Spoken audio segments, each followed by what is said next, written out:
Hi friends. శ్రీకృష్ణుడు 8 రాణులను 16,000 మంది గోపికలను వివాహం చేసుకున్నాడని అంటారు. అయితే దీనిపై భిన్నమైన కథనాలున్నాయి. మహాభారతం, భాగవత పురాణం శ్రీకృష్ణుడికి అష్టభార్యలున్నారంటే, విష్ణు పురాణం 9 మందిని తెలిపింది. హరివంశ పురాణం సప్తభార్యలను వివాహమాడినట్టు పేర్కొంది. 8 మంది పట్టపురాణంలో విదర్భరాజు భీష్మకుని కుమార్తె రుక్మిణి ఒకరు. శ్రీకృష్ణుని రుక్మిణిని ప్రేమించింది.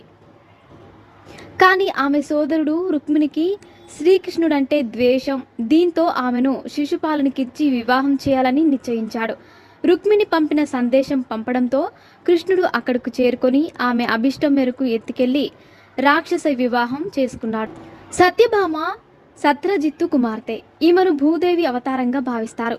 సూర్యుడి వరంతో శమంతకమని పొందిన సాజ్రజిత్తును తనకివ్వమని శ్రీకృష్ణుడు కోరితే